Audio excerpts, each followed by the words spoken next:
புத்தாண்டை முன்னிட்டு கடற்கரை சாலையில் கடும் கட்டுப்பாடுகள் விதிக்கப்பட்டிருக்கின்றன. இது குறித்த விவரங்களுடன் செய்தியாளர் செந்தில் ராஜா இணைந்திருக்கிறார். செந்தில் ராஜா, என்னென்ன கட்டுப்பாடுகள் விதிக்கப்பட்டிருக்கிறது மற்றும் போக்குவரத்து எவ்வாறு மாற்றம் செய்யப்பட்டிருக்கிறது? முன்னிட்டு இங்கு மக்கள் அதிக அளவில் கூடுவார்கள் என்ற காரணத்தின் காரணமாக காவல்துறை சார்பில் கடுமையான கட்டுப்பாடுகள் விதிக்கப்பட்டிருக்கிறது. குறிப்பாக இந்த காமராஜர் சாலையில் இரவு 8 மணிக்கு மேல் போர் நினைவிடத்திலிருந்து கலங்கரை விளக்கம் வரை வாகனங்களுக்கு அனுமதி இல்லை என காவல்துறை தரப்பில் கூறப்பட்டிருக்கிறது. அதற்கான ஏற்பாடுகளும் நடைபெற்று வருகிறது. அதே போல கடற்கரையை பொறுத்தவரை, மெரினா கடற்கரையை பொறுத்தவரை இளைஞர்களும் பொதுமக்களும் அதிக அளவில் வருவதற்கான வாய்ப்புகள் இருக்கிறது. ஒவ்வொரு ஆண்டும் அது போன்ற நிகழ்வுகள் நடந்து வருகின்றன. வாகனங்களை கடற்கரை சாலையிலோ அல்லது காமராஜர் சாலையிலோ இயக்குவதற்கு, அந்த இரவு நேரங்களில் இயக்குவதற்கு தடை விதித்திருந்தார்கள். அதே போலதான் இந்த ஆண்டும் தடை விதிக்கப்பட்டிருக்கிறது.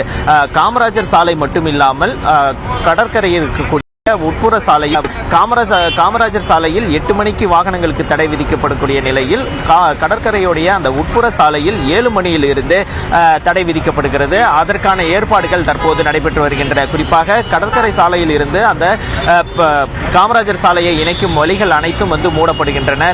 காவல்துறைக்கு தற்காலிக அந்த டவர் அமைக்கப்படுகின்றன. அதாவது உயரமாக இருந்து ஏதாவது அசம்பாவிதம் நடக்கிறதா என்பதை கண்காணிக்கும் வகையில் அந்த டவர்கள் அமைக்கப்படுகின்றன.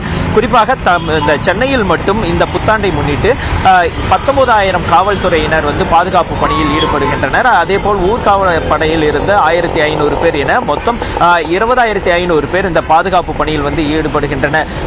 புத்தாண்டு என்றாலே இந்த மெரினா கடற்கரையில் அதிக அளவில் மக்கள் கூடுவதற்கான வாய்ப்புகள் இருக்கிறது. அதே போல இளைஞர்கள் அதிக அளவில் வாகனங்கள், இருசக்கர வாகனங்களில் வருவதற்கான வாய்ப்புகள் இருக்கிறது. எனவே இதையெல்லாம் கண்காணிக்கும் வகையில் பல்வேறு கட்டுப்பாடுகள் விதிக்கப்பட்டிருக்கின்றன.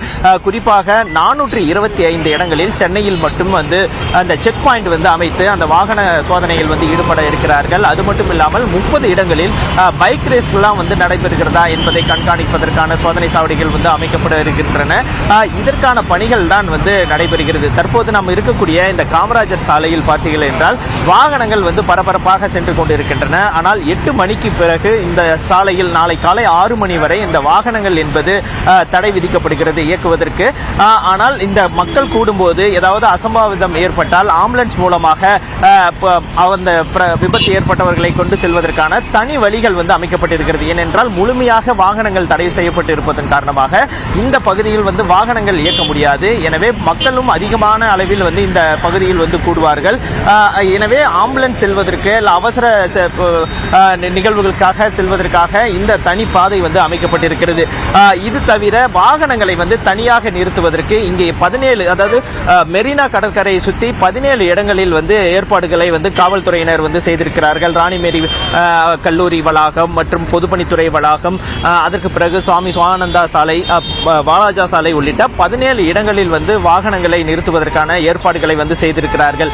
வாகனங்களை அங்கே நிறுத்திவிட்டு தான் இங்கு கடற்கரைக்கு பொதுமக்கள் வர வேண்டிய நிலை இருக்கிறது. எனவே இது போன்ற பல்வேறு கட்டுப்பாடுகள் இங்கே விதித்திருக்கிறார்கள். லாவண்யா, கள தகவல்களுக்கு நன்றி செந்தில் ராஜா.